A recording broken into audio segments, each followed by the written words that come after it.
आज नीलम पत्थर की खासियत के बारे में जानते हैं कि नीलम पत्थर पहनने से क्या फ़ायदे होते हैं।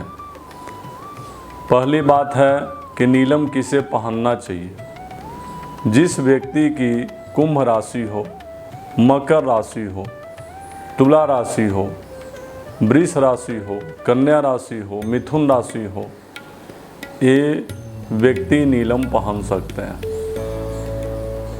अब राशि की बात अगर छोड़ दें, कोई भी राशि हो, तो शनि की महादशा हो और शनि कुंडली में, जन्म कुंडली में शुभ स्थिति में हो, अच्छी स्थिति में हो, तो नीलम पहनना बड़ा फायदेमंद माना जाता है। यदि किसी की जन्म कुंडली में नौवें घर का स्वामी, नवम भाव का स्वामी शनि, तो नीलम पहनने से भाग्योदय होता है, किस्मत चमकती है। और बड़ी खासियत ये है कि यदि शनि 10वें घर में बैठा हुआ हो तो मनुष्य को बुढ़ापे तक जवान रखता है, हमेशा उसे कर्म कराता रहता है कुछ न कुछ और फायदा देता रहता है। धन का प्रवाह बना रहता है जीवन में। यदि 10वें भाव में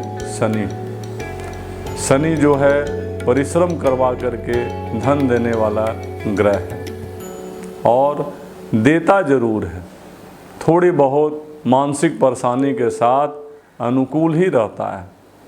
अब है कि नीलम पहनने के लिए कैसा नीलम चुना जाए। नीलम कई आभाओं में, कई रंगों में पाया जाता है, जैसे हल्का आसमानी, एकदम हल्का आसमानी, नीला, बैगनी रंग का, पर्पल कलर का, जिसे रक्तमुखी नीलम भी कहते हैं। तो नीलम जब भी पहनना हो तो ये जान लें कि आपको कौन सा नीलम सूट करेगा। साधारणतः ब्लू नीलम ही पहना जाता है, जो श्रीलंका का होता है, सिलोनी नीलम या जम्मू का नीलम पहनना फायदेमंद माना जाता है।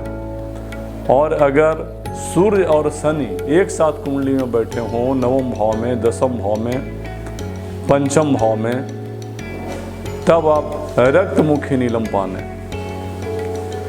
लेकिन उस नीलम का पूरा जो रंग है वो रक्तमुखी होना चाहिए। उस नीलम के अंदर कहीं खून का छींटा जैसा नहीं होना चाहिए, बल्कि एक रंग का होना चाहिए, पर्पल कलर का नीलम, तो ज़्यादा सूटेबल होता है, वो खतरनाक नहीं होता है। नीलम 4.25 रत्ती का पहनना फायदेमंद होता है। दाहिने हाथ की मध्यमा उंगली में शनिवार के दिन चांदी में मढ़वाकर दोपहर 12 बजे नीलम पहनने से आप जो भी कारोबार उस समय कर रहे होते हैं उसमें तरक्की हो जाती है, आपके साम्राज्य का विस्तार हो जाता है, आपकी व्यापारिक स्थिति बहुत मजबूत हो जाती है। अगर आप अफसर हैं तो आपका माहौल अनुकूल हो जाता है। अगर नेता हैं तो बड़ा पद प्रतिष्ठा मिल जाता है। अगर आप पढ़ने लिखने वाले हैं तो बुद्धि तेज हो जाती है, कंपटीशन में सफलता मिल जाती है। अगर आप रोग से ग्रस्त रहते हैं तो निरोग हो जाते हैं। नीलम की बहुत बड़ी खासियत है। आप भी अपने ज्योतिषी से, जो भी आपके ज्योतिषी हैं, उनसे परामर्श करके ही नीलम पहनें। और नीलम के बारे में जानकारी सुंदर लगी हो तो मेरे चैनल को सब्सक्राइब करें अन्य रत्नों की जानकारी पाने के लिए। धन्यवाद देखने के लिए।